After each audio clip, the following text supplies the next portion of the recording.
Alright, Shalom. First, I start by saying all praise to Yahweh by Shema Shai, by Shema Kakadash, double honors to the elders and apostles that rule well, and salutations to the brothers that's doing the truth and sincerity. This is U.S. Attorney talks teen violence in D.C. after brawl in Chipotle restaurant. So not only is she tackling and the people complaining about the teen takeovers, which is orchestrated by 9 times out of 10, orchestrated by a police force, feds probably, 9 times out of 10, 9.9 times out of 10,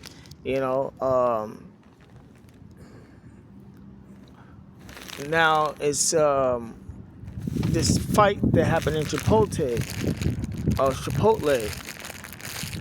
and this how Jake don't fight. They be trying to kill each other when they be fighting and shit, so Jake giving Esau the ammo they need to persecute them, to pass legislations. It ain't no coincidence that them teen takeovers start happening. They need shit to happen like that so that they can pass legislations and persecute the nation of Israel as a whole, in which, the New World Order is the top agenda of everything, to kill people off. And you dumbass niggas keep falling for this shit, man. Y'all keep falling for this shit. Y'all fell for the YN demon spirit. Now all y'all want to be YNs or YBs, or YBs just young bitches. But but as you can see, y'all don't have no righteous leaders, because y'all leaders allow y'all to drift into those demonic spirits. Because they are part of that demonic order. They're your top rappers and actors and actresses and spiritual leaders are the ones to blame for what's going on in this world right now. And this cracker eating it up. Is he a part of the order too? But it's going to lead to 2/3 being put to death, and these heathen eventually going into put to death and then going into slavery. So let me see how far back I can go. I'm not going to get it all, because this is probably like 15 minutes of good information or things that people should know. And it's a must to watch these type of things as well, not just documentaries, not just the news. This is a part of the news, but you have to sit through and watch and catch the points, because they be naming new laws and showing new tactics on how they dealing with shit and how they gonna deal with stuff, so you have to pay attention to these things. So, alright, I'm gonna press play on this video. Chipotle in the Navy Yard. And what we're seeing increasingly across the district is not only unacceptable, it is vile. Okay. It's a lot here.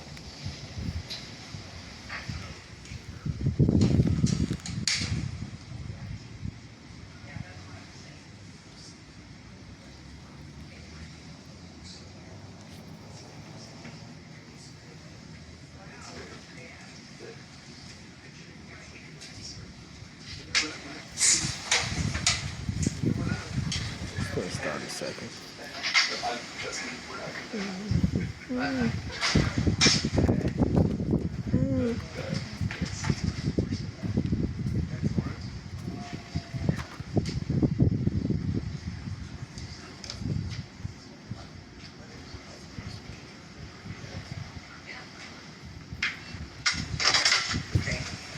All right. Hi, everybody. How are you? Oh, who asked me how I was? Thank you. I'm good. Thank you. I'm here with Darren Cox from the Washington field office of the FBI, and Mike Spence, who runs the Superior Court side of my office. And I wanted to kind of follow up on what I first spoke about on Friday. What happened this past Saturday night at Chipotle in the Navy Yard, and what we're seeing increasingly across the district, is not only unacceptable, it is violent, it is dangerous, and it is illegal. And I am here to tell you it is going to stop. And parents, I'm talking about you now. This is a different scenario than any other time in the history of the district, because we are looking beyond those individuals who are committing the crimes, irrespective of how old they are. And we're looking at the parents to make sure that they understand that they are responsible for the upheaval that is going on in this district that is impacting everyone who lives here. I was at a doctor's appointment at 8 o'clock this morning, and the doctor was concerned about what's going on in the district. This is across the board. This is something that we should all be interested in making sure ends. And trust me, I'm going to do my part. This kind of thing is destroying the quality of life in the district.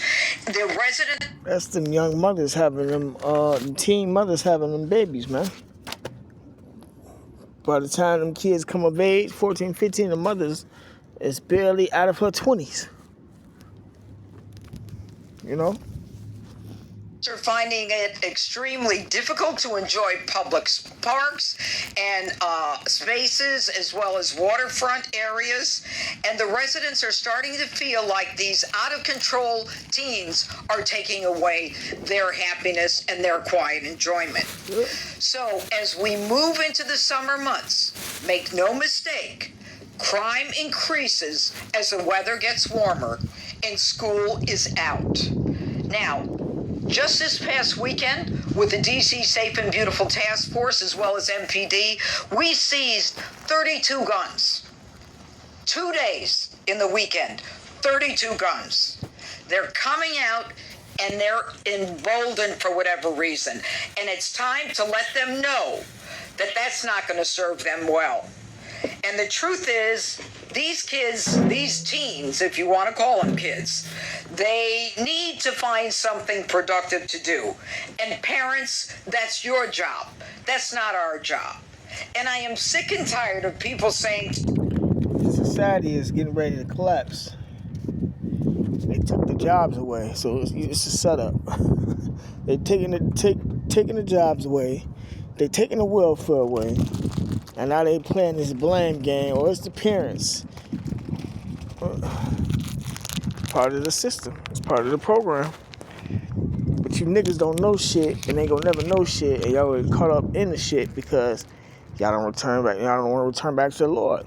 Pretty soon they're gonna be offing your children and offing the parents, man. To me, oh, the teens have nothing to do. Yes, they do. The Department of Parks and Recreation has over 1,700 individual programs for teens, and parents take advantage of this.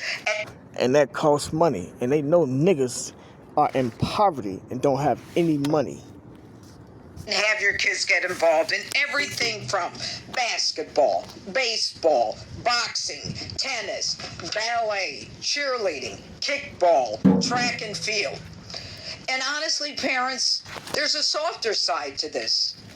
We don't want your kids victimized either, and neither should you. And that requires that you do something about this.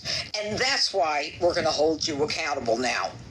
These are not harmless gatherings. They are violent and they are disruptive. And you can see from what happened at Chipotle's this past weekend, it was not just violence occurring between individuals, it was simply destruction of property. It was a takeover of a restaurant by individuals who felt that they could get away with it. Well, they're not going to get away with it, and I'm going to tell you how in a couple of minutes. But this terrorizing is going to end, and the message that lawlessness runs the streets is over. The city belongs to law-abiding residents, not roaming mobs looking to make a name for themselves or to contribute to the chaos or violence and to get social media attention. These are not kids being kids. This is criminal conduct. But for those kids, those teens who insist on participating in these mobs, understand something. A social media click is not worth a criminal record. and we will make sure that you have a criminal record. And if you think that being a teen gives you a pass to terrorize businesses and neighborhoods, you're about to find out otherwise.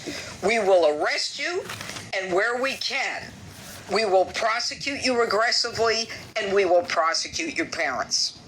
And to those repeat offenders and anyone carrying weapons, assaulting officers, destroying property or targeting businesses, expect serious consequences.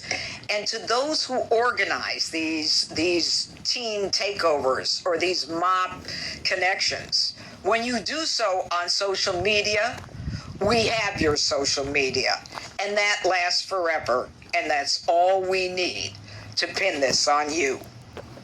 Then on Friday, I made it clear that I was going against the parents who take and refuse to take responsibility to stop this kind of thing.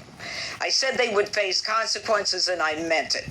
I talked about DC Code, and I want to reiterate, it is 22-811 that I am going to use to prosecute you for contributing to the delinquency of a minor.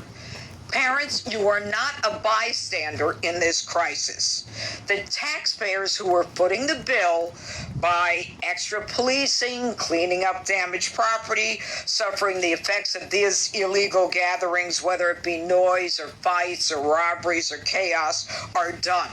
Starting now, parents, you're paying the bills.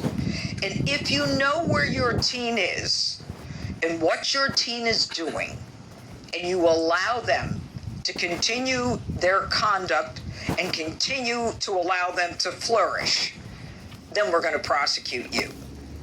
And you can't just say, well, I really didn't know, I'm not so sure. This is going to be a strict liability crime and a strict liability prosecution. Now, how am I going to do this? When teens are repeatedly violating the curfew, when they're repeatedly truant from school, when they possess alcohol or drugs, no matter how much, it doesn't mean that they have to be prosecuted.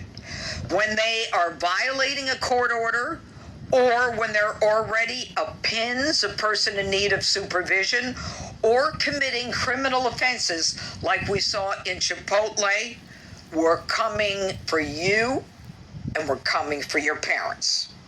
If your teen, parents, is a curfew violator, you're subject to a $500 fine each and every time. And if there are crimes under contributing to the delinquency of a minor, you face up to 6 months in prison. And I am not shy about looking for jail time. The people of the district have had enough, and we do not want this increasing as these teens run wild through our neighborhoods. Now, this is going to be a coordinated, holistic approach. This morning, I spoke to Chief Jeffrey Carroll about the need for my office to know who the teens are who've gotten a curfew violation. Because if there's more than one or two, parents, you're on my list. I spoke to the police chief about those teens who are wearing masks when they are committing crimes. That's an additional violation. It's an OAG violation, but it's a violation nonetheless, and I can bootstrap the parents into that. I also spoke with the local DC Attorney General, Brian